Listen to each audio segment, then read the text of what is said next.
2023 के एंड तक Thar 5 door India में आ जाएगी। इस बात की पुष्टि खुद महिंद्रा के हेड ने की है और उन्होंने बताया है कि स्कॉर्पियो एन का जो लैडर फ्रेम है उसी पर ही थार 5 डोर भी बेस्ड होगी। मतलब 1 से 1.5 साल के अंदर अंदर उसकी डेवलपमेंट को पूरा करके मार्केट में लाया जाएगा। लेकिन उससे पहले ही फोर्स वालों ने बाजी मार ली है। उन्होंने 5 डोर गुरखा की टेस्टिंग कंप्लीट कर ली है और अब उसे कंप्लीटली बिना कैमोफ्लेज के कई बार देखा जा चुका है। हाल ही में उसे नए 3 डोर मॉडल के साथ देखा गया है। जी हाँ, 3 डोर मॉडल को भी अपडेट किया जाएगा और उसके साथ ही साथ 5 डोर मॉडल भी लॉन्च किया जाएगा। अब जल्दी से बात कर लेते हैं कि चेंजेस क्या होने वाले हैं 5 डोर में। सबसे पहला ध्यान तो आपका जाएगा इसके अलॉयज पे। इसका टायर साइज बढ़ा दिया गया है। इसमें अब 18 इंच के अलॉयज आते हैं और 255/60 के सेक्शन के साथ, मतलब बहुत बड़ा टायर होगा। इससे गाड़ी देखने में काफी ज्यादा अच्छी लगती है और गाड़ी में जो पहले बहुत ज्यादा ऊंचे होने के कारण बॉडी रोल होता था, उस चीज को कंपनसेट करने में भी काफी ज्यादा हेल्प मिलेगी। लेकिन पर्सनली मुझे क्या लगता है कि ऐसा क्यों किया गया है। जो फोर्स गुरखा है उसकी ग्राउंड क्लियरेंस बहुत कम है। उसका जो बॉल जॉइंट है फ्रंट एक्सल का, उसकी हाइट ऑलमोस्ट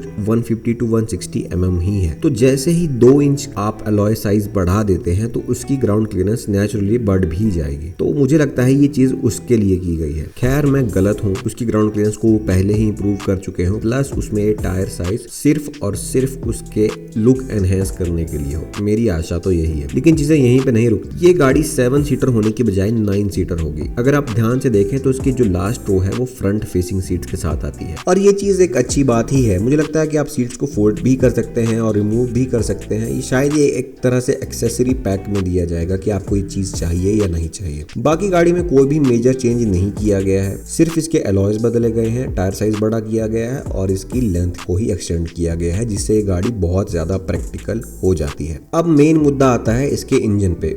इंटरनेट में लोगों की कंप्लेंट यही आ रही थी बार बार कि इसका जो इंजन है वो बहुत पावरफुल नहीं है। लेकिन अगर आपको पता हो तो फोर्स का जो टेम्पो ट्रैवलर है उसमें यही इंजन यूज किया जाता है, लेकिन हाई स्टेट ऑफ ट्यून के साथ। उसमें ये इंजन 115 हॉर्स पावर प्रोड्यूस करता है और 350 न्यूटन मीटर का टॉर्क, जो कि बहुत अच्छा नंबर है। तो 5 डोर मॉडल के लिए भी मुझे लगता है कि कंपनी इसी स्टेट ऑफ ट्यून को यूज करेगी, क्योंकि गाड़ी का वेट अब बढ़ चुका है और अगर 90 हॉर्स पावर के साथ ही वो उसको ले आते हैं तो गाड़ी बहुत स्लो लगेगी लोगों को। मैं आपको बता दूं कि जो 3 डोर गुरखा है उसको 0 से 100 तक पहुंचाने में ऑलमोस्ट 30 सेकेंड लगते हैं, 30 सेकेंड। तो अगर वही इंजन डायरेक्टली वो 5 डोर में डाल देते हैं तो गाड़ी को सिर्फ 80 तक पहुंचने में ही काफी ज्यादा टाइम लग जाएगा, जिससे ये गाड़ी कंप्लीटली कमर्शियल व्हीकल बन जाएगी और लोगों को ये चीज बिल्कुल भी पसंद नहीं आएगी। लेकिन फोर्स इस बात को समझता है और वो इस चीज को ऐसा नहीं करेगा। तो मुझे यही लगता है कि इसे हायर स्टेट ऑफ ट्यून में ही गाड़ी में लाया जाएगा, जिससे गाड़ी में काफी ज्यादा बढ़िया परफॉर्मेंस आपको मिलेगी। लेकिन इन्हीं दोनों मेजर अपग्रेड से एक चीज और सामने आती है। अब क्योंकि टायर का साइज बढ़ गया है और गाड़ी का इंजन की पावर भी बढ़ गई है तो फ्यूल कंजम्पशन भी बढ़ जाएगी। अब कितनी फ्यूल एफिशिएंसी ये निकालती है इस पे तो मैं कोई भी टिप्पणी अभी नहीं करूंगा और मैं आशा यही करूंगा कि फोर्स की जो नई गुरखा आए वो बहुत बेहतरीन हो, उसमें ग्राउंड क्लियरेंस वाला इशू सॉल्व किया गया हो और लोगों में ये गाड़ी पॉपुलर हो। तो मैं तो यही कहूंगा कि जिस तरह से महिंद्रा की सेल्स बढ़ रही है उस चीज को अगर नजर में रखा जाए तो